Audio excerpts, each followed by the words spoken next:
Right, so hello and welcome. We're here tonight with ConTinual to talk about romance and non-romance stories. And I will be your friendly neighborhood moderator, and my name is Samantha Bryant. And I'd like to start by asking my esteemed colleagues to introduce themselves and talk a little bit about how love and romance play into their work. So let's see. Amy, would you like to go first? Yeah, I'll start. Sorry about the problem with technology. First of all, hi, I'm Amy Ravenel. I'm the baby author here. I've got the first two books in my Restless Spirit series out right now. And basically what it is it follows a group of paranormal investigators as they hunt ghosts and fall in love. And the first two are White Spirit and Curse Spirit. Excellent. Okay, Chris, how about you? Chris A. Jackson. I primarily write fantasy, but I'm currently writing a science fiction series for Shadow Valley Press and paranormal series for Falstaff. And I've written some horror and other things too. Do a lot of tie-in stuff for different properties, gaming companies, other properties as well. And generally when it comes to romance, I put a little romance into almost anything I write unless the IP I'm writing for does not want it. It's just kind of what I do. I have written stuff in my own world that doesn't really include romance, but it's a rare thing. I don't know how it crawls in there, but it usually does. Okay, and how about you, Susan?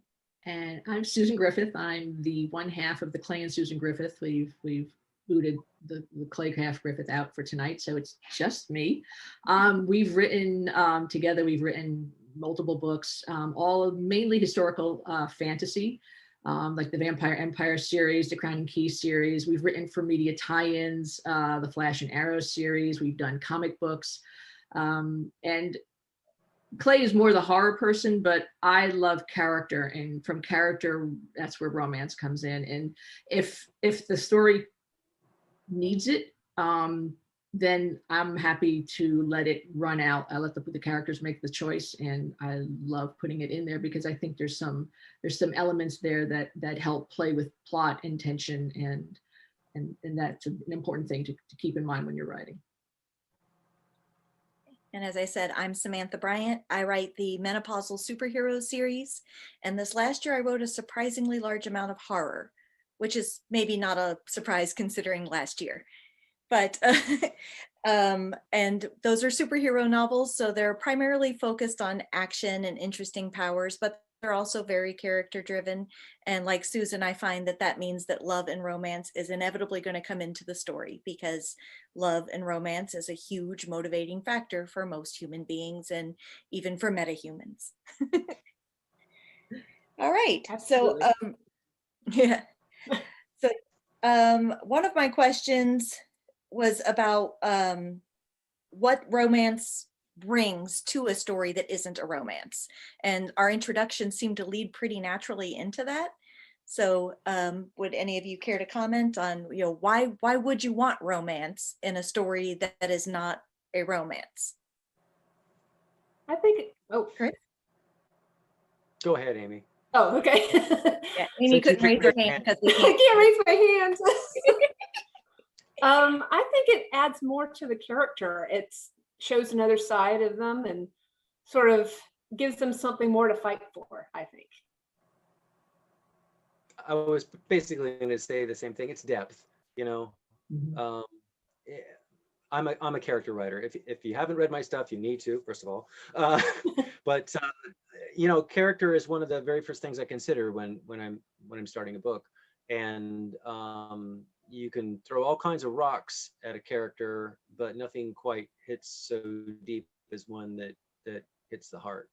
And I mean, for people who aren't romantic in their lives, I understand that if you're not into relationships, that's perfectly fine. But and there are plenty of books out there for you. But I think it's primarily part of human nature to fall in love.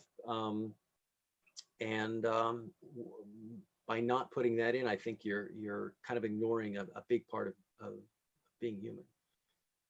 Yeah, and to me, it's like I'm also like a huge character writer, and my focus is always character, and that is one of the elements that every character has. It's and you want to build tension, you want to have that excitement that builds, and you can have it build a variety of different ways. But as Samantha was saying, we're human, so that human connection, putting someone that you care about. Or being protective, or being, however you want to play that particular aspect of the character. If they don't care about anything, I mean, you look at those old horror movies, if you don't care about those people, you don't really care about what's going to happen in the story. So to find that way, that little in through that character, and if that's a romance, which plays very, very easily and into human nature, that's the best way to bring out that type of character into those kind of novels.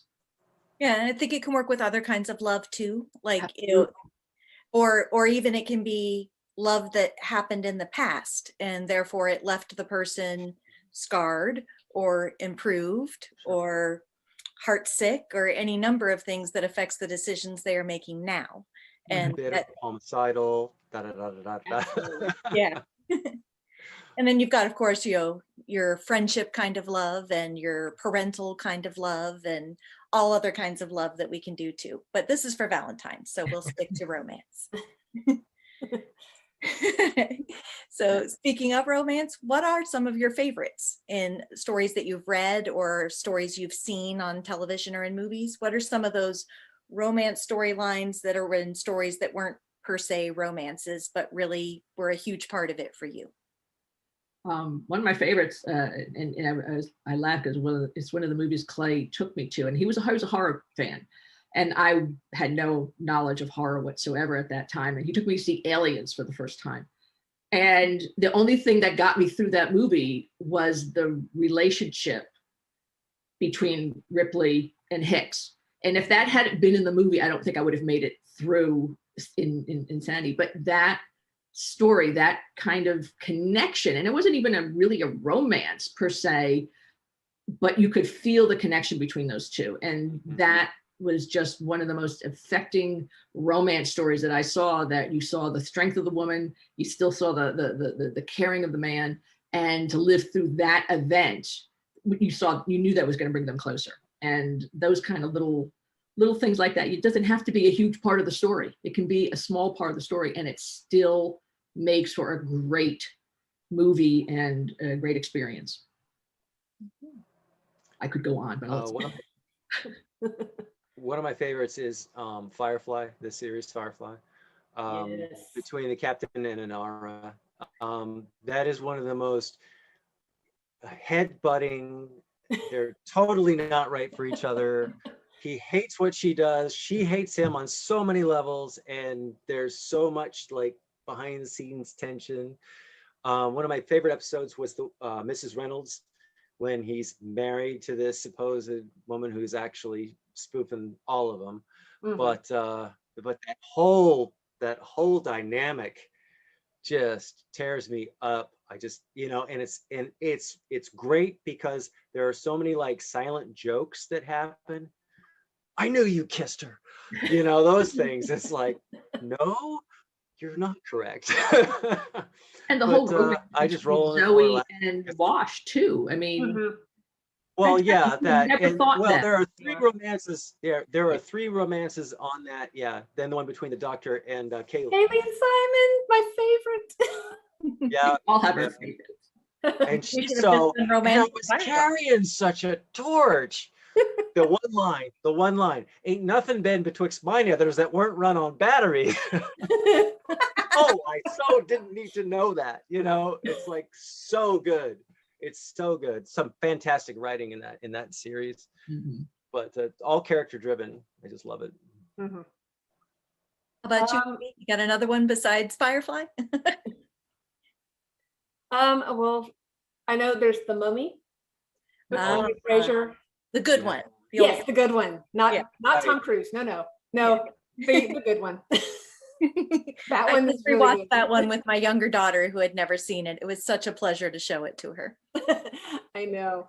And another pulling out from authors, I think Tanya Huff sneaks in some really good romances. She's on my list. I Mhm. love Tanya Huff. Her Smoke series, where he's pining after the lead actor, and they kind of get cozy throughout the series. It's very adorable. Oh yeah, the Sharing Knife series. That she no, that's a Sharing Knife. What was it? Wait a minute. The Firestone series. Have you read that one? I have not yet, but Oh my God! And that's an LGBT book, but it was Mhm. just amazing because it was completely. You didn't think there was going to be a romance in there at all, and then you suddenly start seeing this little thread that just started I blooming, know. and it was amazing. That you just go in, you're She's not awesome. really, She just kind of sneaks it in there on you. she does. Before you know it, you're rooting for him. Yep, it's exactly what happened. She's a great author. And I've got the third one, and then I'll be quiet, I promise. But Anne McCaffrey, actually, I would say she's sci-fi romance, actually. But she sneaks a lot of romance into her sci-fis, I think. Yeah, and I think that's what makes them all so memorable for a lot of us. Absolutely. So one, I had a couple of them on my list for things I've found more recently. And one of them was In the Old Guard. Did you guys watch that one? Oh my God, yes. Yeah. The romance between Nikki and Joe. It was amazing. It played Yeah. so strongly. Like both of those actors really sold the romance for sure. And I loved their long history. And I forget which one of them, but one of them gets that make that really powerful speech about my boyfriend. This man is not my boyfriend. Yeah.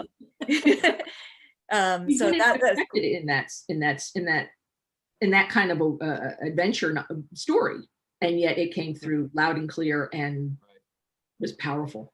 and you've got romance between basically immortal characters, so that's going to be romance on an epic scale, which really fit the story.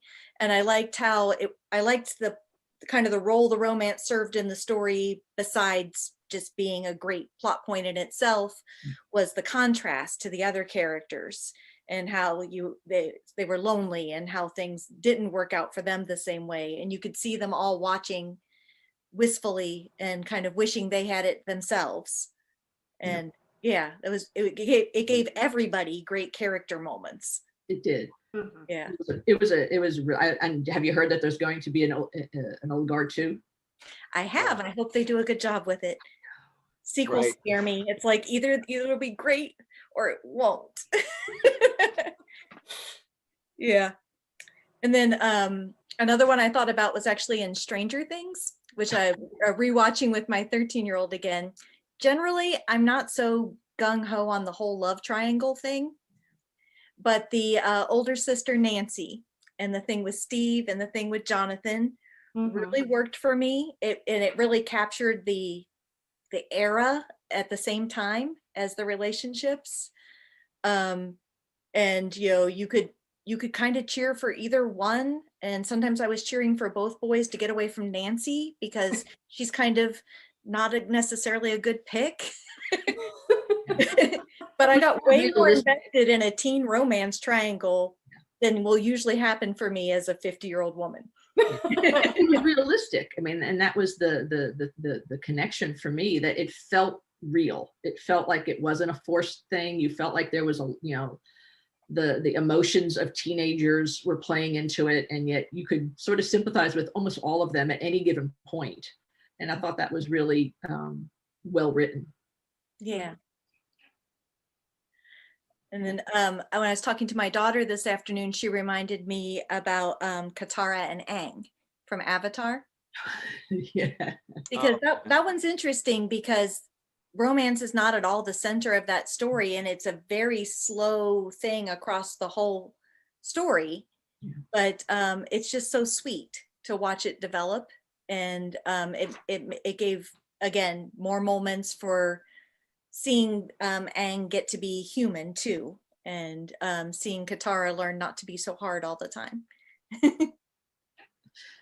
I mean, it's got, I was looking at like George Mann, who does, he has the Newberry and Hobbs stories, and it's a steampunk world, and they're great characters. It's you know, she's a woman who's just coming up and is sort of more like his assistant, but it turns out that she's actually so much smarter and is able to do so much more. And you see the Newberry character who thinks of himself as a genius, and really he's and he is in ways, but not anywhere about humanity, and less about women. And you see this gradual respect, this growing respect between the two, especially him for her. And it's really was really well done. And I wasn't really going in expecting there to be a romance in that story, and yet I love everything about it. When he, you know, they find her sister, and she's like, just, I'm have to save my sister. And he makes the decision like, all right, we're going to put all this on hold because we're going to find your sister. And they do these great things that, you know, the great sacrifices he does for her. And she's like so determined and to prove herself and to be who she's supposed to be in this world. And it was really a great romance. And I wasn't expecting there to be a romance. And it's a very slow burn. It's more like a mystery burn, where they're just always there. You never really get the consummation, but there's always that possibility that there could be. Right. That's kind of like the romance that never quite comes to fruition, but it's always there. Enola Holmes was a great YA romance that yes, never really budded, but you knew it was, you know, it was there the whole time. I'm adding so many things to my list right now. Unfortunately, it's so much of this is a kind of a watch list, because, you know, one of my favorite romance writers, and she writes light fantasy, but Jacqueline Carey, she wrote the Cushiel series that was really steamy romance. But the romance, I mean, there's a lot of sex in the book, right? I mean, she's a courtesan and she does it for money, right? She's fuckalicious, right? So and so she does this for a living. She's a very sensual animal, but then she falls for the one person she can't fall for, right? A priest, right? And her bodyguard. So bad things happen, but it's a priceless romance. It really is. When we were talking about what does a romance bring to a non-romance storyline, besides opportunities for character, I think that's something it does is it ratchets up tension, because like you said, she fell for the one man she shouldn't fall for. Yeah. So that's you the know, whole thing. That was quite a complication for the story. Yeah, then. she could have had any man she wanted, except Not for that him. one. Well, you know. Yeah. Okay, so do you have any kind of going the other way then? We talked about how it can be wonderful and it can feel like a part of the story and it's not forced. It's there and it's lovely. Can you think of any examples that go the other way, where you were like, well, that came out of left field and I don't buy it? Ooh. Here, I'll do, because I knew I was going to ask that and you guys didn't, so I'll go first. Right. And Put it on the list. Yeah, I know. I thought of it this afternoon. And the reason I thought of it was the one that's like that for me is Hulk and Black Widow. Yes, I'll agree with you on that one. Agree 100%. Yeah, I was disappointed in it because in the MCU, everything seems to have this really long tail and build, and you can kind of see it coming for the longest time. And it was just like, let's just hook these two up and see what happens. It felt out of left field. I didn't buy it in terms of chemistry between the actors or the characters. And I was really annoyed that when in a story that already has a triangle problem, because we've only got the one woman, we gave the one woman a romance storyline. That's where it bothers me, is when they're just doing it to shove it in there because they feel, and again, that's usually a guy's decision more than it is a woman's decision. I wouldn't be surprised if there was, and no offense, Chris, but no, it's certainly, you know, women aren't going, oh yeah, she needs a romance. she really, I mean, if there was ever a character who didn't need a romance storyline, it was Black Widow. It was Black Widow. I totally shipped her with Hawkeye, I'll admit. I always thought of them more as just the best of friends. I never saw them as a couple, and I know fan fiction did. Well, within the MCU anyway. In the comics, I think that's different. But yeah. Yeah. But it was, in the MC movieverse, it was just always seems to be like a much more stronger friendship, which I appreciate because again, I really didn't need for her to have anybody. No, and but I can totally see where that went there.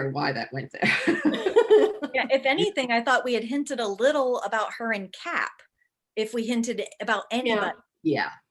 And I'm trying to remember. I don't. That was in the comics. Yeah, but yeah, I could see that. I can see where they were going with that, but I was kept saying no, please don't do that either. Yeah.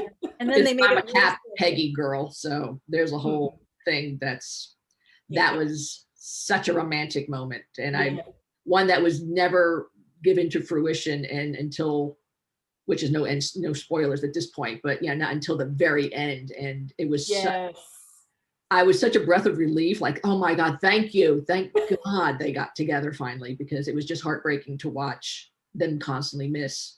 And so I can see that too. But I'm trying to think of one that and I know there are out there, and I'm going to kick myself because well, it's over. I'm like, you may have blocked them. You may have been like, oh, that was awful, I'll never think about it again. So, and something that, if I something I don't particularly like, I tend to just block it out. I don't like it, so I'm not going. That's not something I remember. There are a lot of uncomfortable moments where you can see that it's just not, the chemistry is not working, but that's from an actor standpoint rather than in the storyline not working. But if I don't like it, it's out of there. I'll throw the book across the room or something like that. Well, I mean, look at Supernatural. They have the greatest chemistry in the world is the two brothers. And yet they wind up I think it was like the second or third season, they threw every girl their way to try and bring in female hunters that were going to like fight. And I was like, there was no reason to throw that. They were just trying to create something that wasn't natural. For Joe and Ellen could have been amazing on their own. Absolutely. But they needed to create a relationship. As a matter of fact, we're rewatching Dexter, and the season 2 of Dexter, when they throw in his what do you want to call her, his when he's in rehab, and he's her sponsor, and they have a relationship because of all the tension and stuff like that. And I kind of didn't like that, because it was an obvious plot. Here's a spitball I'm going to throw at the happy couple. And, it didn't work for me, because she was just too off the wall weird. Nobody in the right mind falls for somebody like that. It's just like, she's got a big danger sticker on her forehead, and well, danger, Will Robinson, run! Right? No. Yeah, it gets more frustrating because and I understand that why people do it, because they think that's going to create tension, but there's better ways to create tension that are smarter. And if it's not believable for the character to be behaving like that, then it's going to throw the plot completely off the rails. And writers will think of that. Yeah, I didn't think it ruined anything. I just didn't care for it. I just didn't buy it. It's one of those romances I didn't just, it's like, really, you've got everything, and what? Yeah. I guess for me, in Stargate SG-1, they kept trying to push Sam and Jack together, and I'm like, I don't think that should work. That was for me. That one just never worked for me. Well, I love their relationship in terms of it not being a relationship. That yes, it was more exactly. And it was sort of like the when you have two great couples and that tension that always builds, and then you finally get them together and it feels kind of awkward. Yeah, exactly. And there was an awkwardness at the end, and I love the one episode where they're stuck in time and doing the groundhog loop, and at that point he gives in, and I'm like, that I would have totally believed. And that, yes, I love that episode. Right. But by the end, it just, like I said, I loved it. And don't get me wrong, I love Sam and Jack, and they're one of my great TV shows and romances, but Oh, it yeah. was not the romance that you would expect of a romance. It was, Yeah, exactly. Like I said, it was more of a relationship where you felt that they would give their lives for each other, which is what they would have done. Exactly. And if you weren't going to bring it to a conclusion, you might as well have just left it out. Yes. You could have, and it would have worked just as fine for me to have not had that at some point. But the caring for each other, and yes, that I could be agree with that. perceived as romance, but it didn't need to. It didn't have to be romance. No. Yeah. That's almost kind of the brothers in arms kind of love that you know, kind of, I don't want to say grows, but it can, you know, that kind of a thing. Yeah. Yeah, I was thinking about how a nice thing about a romance storyline in a story that is not just a romance, so that the romance isn't the focal point of the story, is that you're freer to actually settle the story. That you don't have to keep throwing more obstacles between these people. You know, once they find each other and they're good together, you can let them be good together for a while, because that wasn't the point of the story. They're still fighting monsters, or exactly, you know, exploring space, or whatever it is that they were doing otherwise. Right. Right. And so, like, you know, when we were on Firefly, I had Zoe and Wash on my list, and one of the reasons I love them is first the chemistry, just the obvious passionate chemistry that the actors portrayed for those characters, and that they were a long-standing couple who still had that, you know. And you don't get to see as much of that. You get to see a lot of beginnings of relationships in stories. You don't see as many established and still passionate. And you know, I'm established and would like to still be passionate again in 10 more years and 20 more years. And, you know, I would like it to keep going, please. You think a story, and this is interesting because Clay and I have had this argument, and we've had arguments with other authors as well, that you think a established character, starting a book off with an established character, is as was as natural or as good as starting it with two characters you don't know and slowly build. Could you start a book with characters who have already been married? If you know, like we know Wash and Zoe have done it, but they were not the principal characters. Do you think a book could? Because I believe that they can, if it's written. I think so, yeah. Right. Well, that's the first book I wrote for Paizo, Pirate's Honor. The captain and his navigator, they start out the book as a couple. And it's the rocks you can throw a million rocks at a couple that test their love, and put it on a grill and light it on fire and burn it to a crisp, and when all the ashes settle, they're still in love. Yeah. You know what I mean? So that's a whole different kind of romance. That's not the budding romance. That's not the angsty romance. That's they're so deep in love, nothing's going to change that. But there's a lot of bad things that are happening here, and that tests a relationship. That really can test a relationship in real life too. You know. Yeah. I have a married couple in my series too.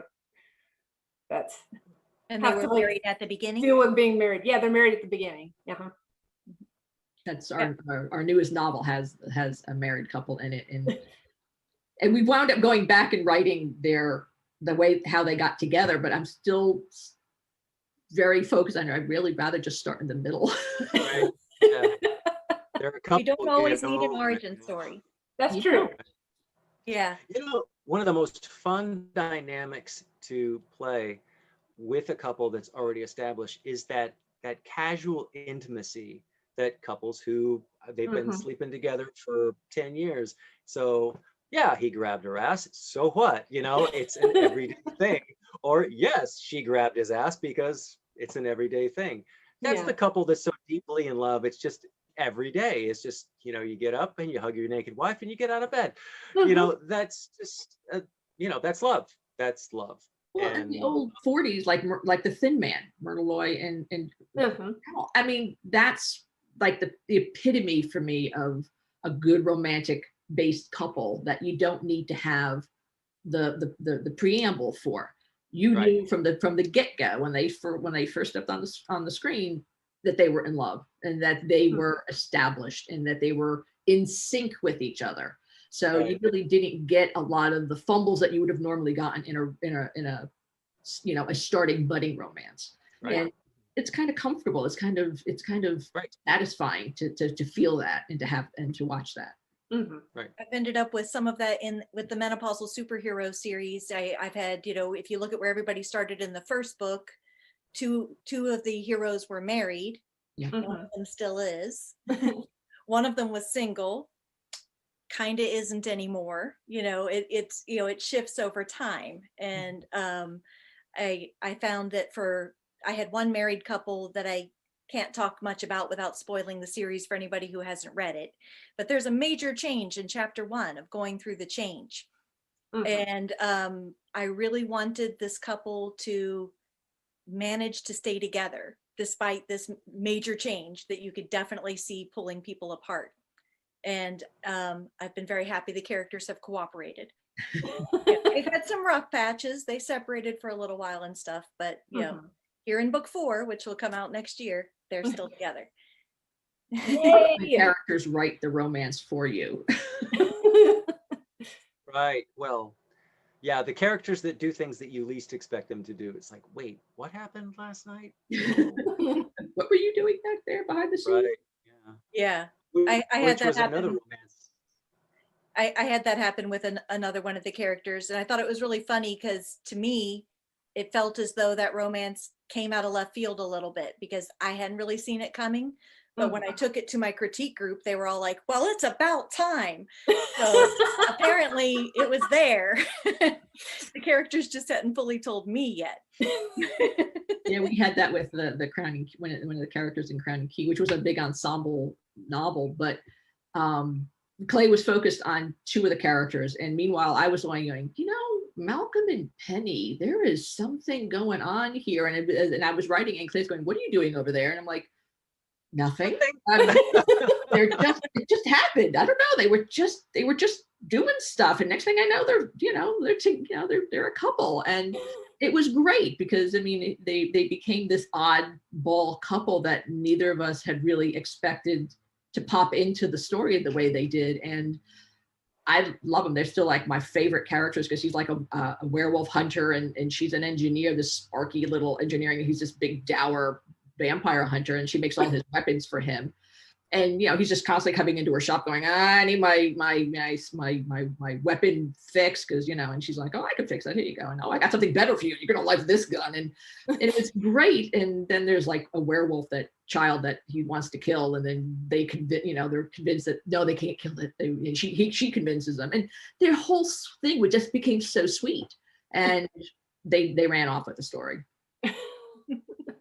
They still remain. Yeah, that's the accidental. That's the third type of romance, the accidental romance. The accidental. Yes. That's the one that nobody intended, and then it happens. The one that I wrote, it actually came out of the second Paizo novel I did, Pirate's Promise. The courtesan spy ends up seducing the investigator that's actually searching for the spy and doesn't know it's her, just to get closer to her so that she can control the investigation. And of course they fall in love. And then really horrible things happen. Wow. So yeah, that's the accidental romance that nobody really intended or wanted, and there it is, staring you in the face, giving you all kinds of wonderful complications to play with. Exactly. Oh yeah. Exactly. Yeah.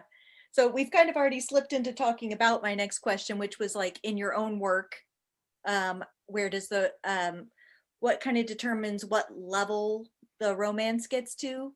And about, I guess what I mean about that, both like a heat level, like how much do you show in your book versus imply and that kind of thing. And also just how much of the story is given over to discussions of the romance. So what kind of things help make those decisions for you as you're writing? In my book, I'd say it's about 50-50 with the romance, especially the first one. And yeah, there's a light sex scene in there in both of them. The way my series is set up is it follows a different member of this team. And the first one starts with Tristan, which is the psychic, and he falls in love with the empath, McKenna, who works for the team. And the second book is Drew, who's the tech guy, and he's already dating his girlfriend at the beginning of the story, and they have to protect her daughter. But there's some kissing, definitely some kissing, and some light making out. So yeah, I usually go in about 50-50. That's just kind of the way I work, I guess. So I got major kudos for writing basically a romance novel for an RPG company. Yeah, everybody's like, what? Gamers don't like kissy books. I was like, what?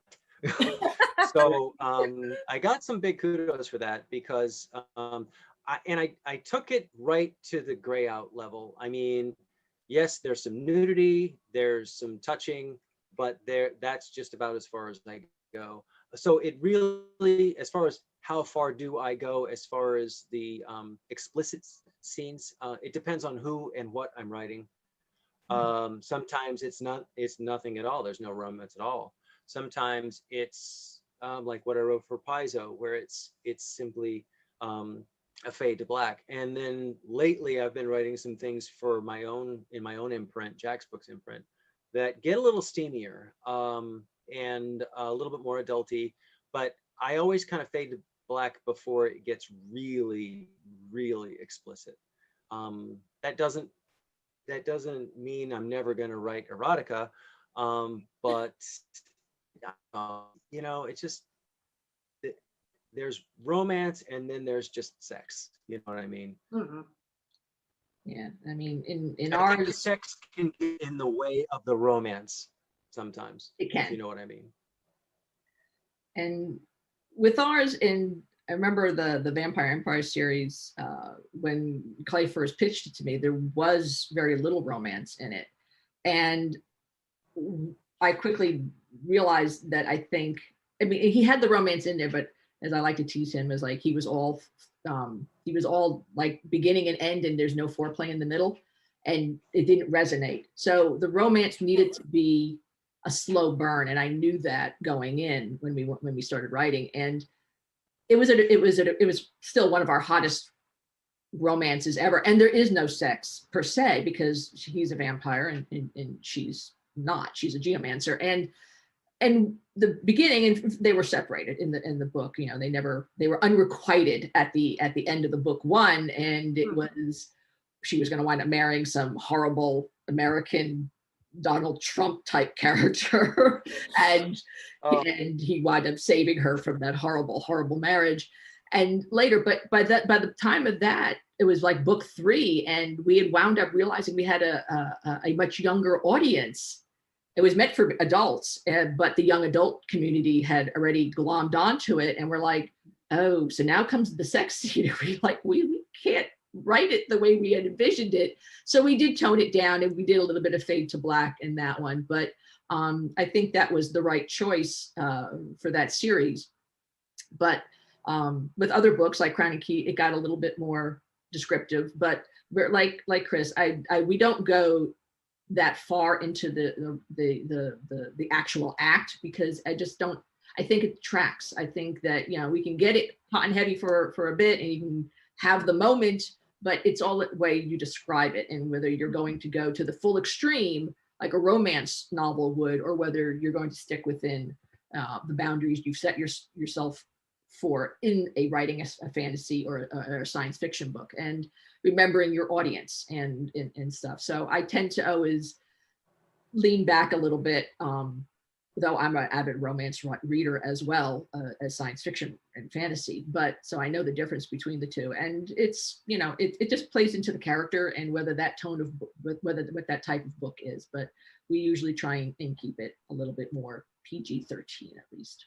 Mm-hmm. I think you hit 2 really important points there, that there's genre expectations that come into play, and also audience expectations. And like you said, when you realized your book was skewing to a young adult audience, that changed how explicit you wanted to be with some of it.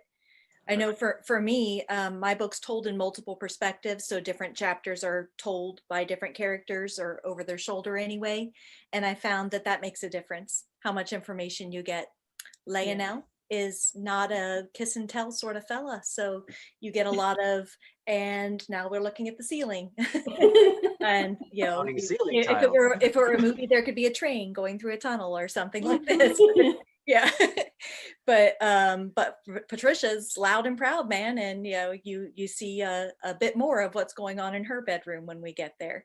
But so far none of it has gone all that explicit, and I don't know honestly if that's my reticence to write it, or if it's purely what seems to be coming from my characters and genre expectations. I probably haven't analyzed it hard enough. I try to make my writing life one of those things that I don't overthink to the extent that I do everything else.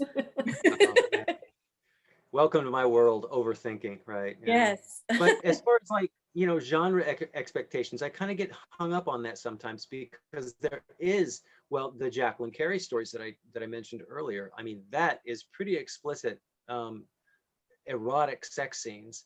But what's interesting about the dynamic is, I mean, like I said, she's a courtesan, so she has explicit sex a lot, and she enjoys it. But when she's intimate with her lover, the man she's falling in love with, it's less explicit. It's not as, I mean, it's not like nothing, but it's less explicit than when she's doing it as a courtesan, which is kind of what I said before. Oh, this is love. This isn't just sex. So she writes those scenes differently, and it works masterfully. And it's a light fantasy. I mean, there's magic in this world.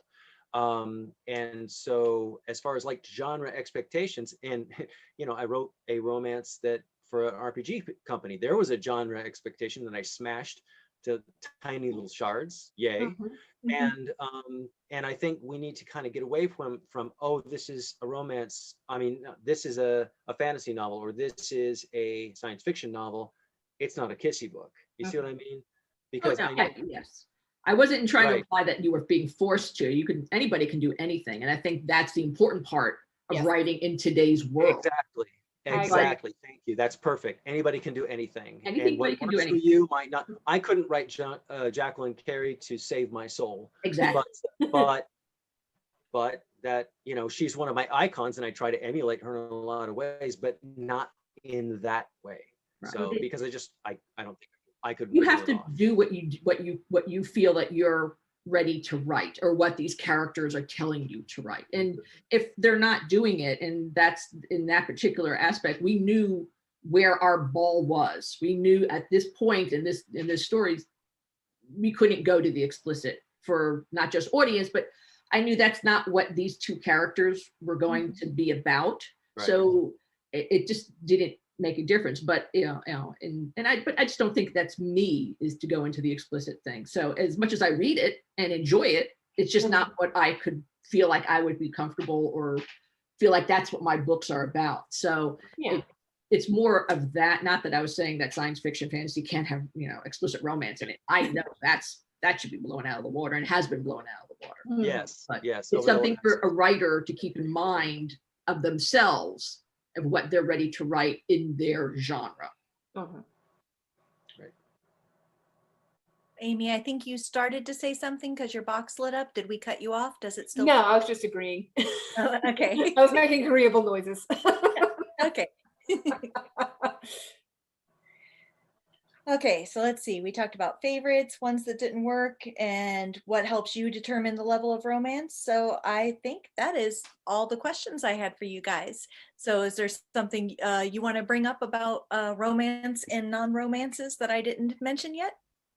I just want to, I would love to experiment, and we are experimenting in this, and you've done it as well. And I love, Samantha, that you've done the different age groups in romance, and it's the most important thing for me to want to focus on right now in this day and age, is to show that that romance does not happen when you're younger, that romance happens at any time in a woman's life or in a man's life. And you don't have to be relegated to having the young, because publishers today are looking for those young couples. And the story, like, I don't want that anymore. And it may be because I'm older now too, but even back then, you know, we've got this great character of Estelle, and she's this wild, crazy 60-year-old woman, and she's, you know, having this great time with, you know, this community, and she, you know, she may never find love, but she's found this person that she is feeling the connection with, in terms of just having the best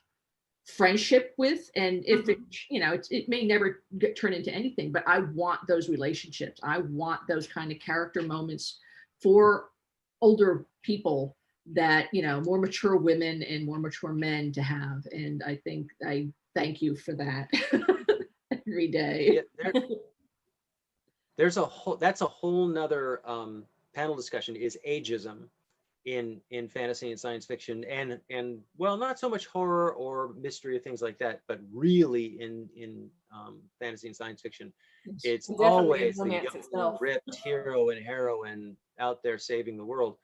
And I think I would love to break away from that. And it's kind of hard to do, but because it really depends on your audience. Mhm. And I think it's and going to who have you're to be writing. broken by independent writers, people who are not being traditionally published. I think that's where we're going to have to break that ceiling, because it's, you know, even when we wrote the one with the older couple, they wanted the younger couple. Could you make them younger? Yeah. No. Nope. Mhm. Right. Yeah, So older people can still have adventures and find love. I mean, you don't like turn 40 and then you're put out to pasture. exactly. Yeah, Well, actually, if put out to pasture means I get to live in a nice rural area and somebody else feeds me, I'll take it. Okay, well, we can go with that definition. That's a good definition. And you know, when they put the bull out to pasture, there's still quite a bit of sex. Oh, there you go. yes, There you I was go. going to say something about being put out to pasture. Yeah. You knew what I meant. I did. Old racehorses get more than young racehorses, you know. Yeah, it's true. Anyway, but yeah, I'm really sick of the ageism thing. I would love to see, you know, like Red, the movie Red. Yep. There were a lot of romances in that movie, more than just the primary romance. But yeah, romances like that are sweet and tender, and you know, there's some gunfire and bloodshed. Perfect. Yeah.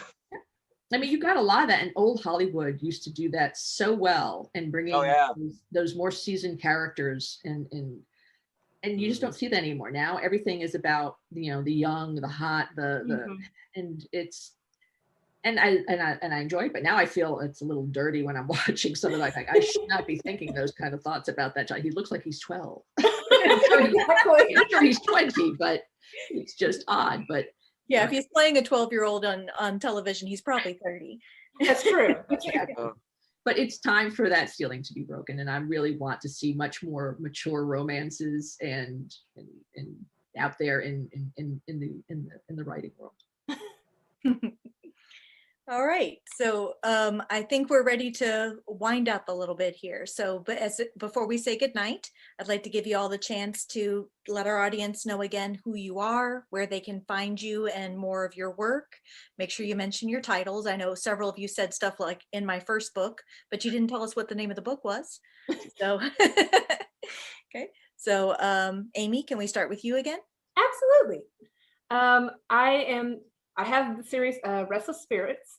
The first book is White Spirit, and you can find me at amyravenel.com.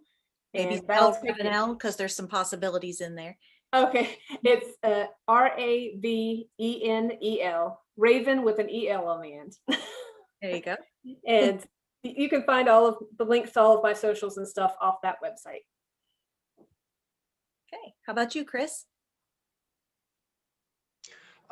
Easiest way to find virtually everything I've written is to go to my website, which is Jax Books. That's JAXBooks.com.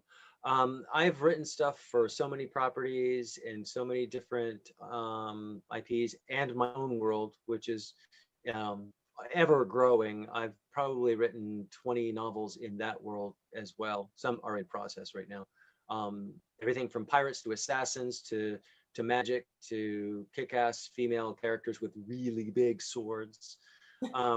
things like that. So, and I'm breaking out into science fiction with Shadow Alley Press, Far Future Science Fiction, which is lots of fun. And I've written some horror from Fantasy Flight Games in Arkham Horror, which wasn't romancy. That was one of the ones where they said, no kissing. Okay, I have to put that out of my head. That was hard to do. And of course, I've got one series that's wrapping up, supposed to be this year, wrapping up with Falstaff, and possibly a second series starting with them, which is a post-apocalyptic series. So all kinds of things going on. Jack's Books, you can sign up for my newsletter. I send probably 5 or 6 letters out a year with just, hey, this is coming out. Hey, I just did a panel discussion. Hey, this is, pretty light stuff. So drop on by. Okay. How about you, Susan? You can find Clay and I at clayandsusangriffith.com. That's with and spelled out, not with the little symbol. You can find us on Twitter at Clay and Susan. Wait, I'll look. There it is. Clay and Susan on Twitter, and on Facebook, Clay and Susan Griffith. We write the Vampire Empire series. First book is The Greyfriar, and then comes The Riftwalker and many more after that. And then we also did the Crowning Key series with Undying Legion and a bunch of other titles on there, as well as many multi media tie-ins and comic books. And we're in the process of writing a 1930s nightclub in New York, historical fantasy novel with magic and magicians, and with the onslaught of World War II barreling down, and so that is what we're working on right now. That sounds like fun. I It have to does. read that. I thought the Like same thing. more fantasy pre-World War II. I am on it. Yeah, that's what we're hoping, and that may or may not be. That may be independently published, so it might be just on our websites. We're still talking about how we're gonna distribute this one, but it's really exciting, and we're really hoping that it's gonna take off. So that's where you can find us. And I'm Samantha Bryant, and that's pretty much what you need to know about me to find me. My website is very creatively samanthabryant.com. I don't even spell either name interestingly or anything. And if you're looking for me on Twitter or Instagram because you like to hear what's upsetting me or look at pictures of mushrooms, then you can find me at Samantha B Writer. That's just the letter B in the middle, Samantha B Writer, because I thought that was kind of punny. So thank you all so much for talking with me tonight. I really enjoyed it, and you've added to my reading and watching list again. Thank you for having me.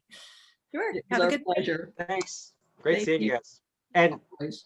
Amy, or not seeing you, Amy. I know.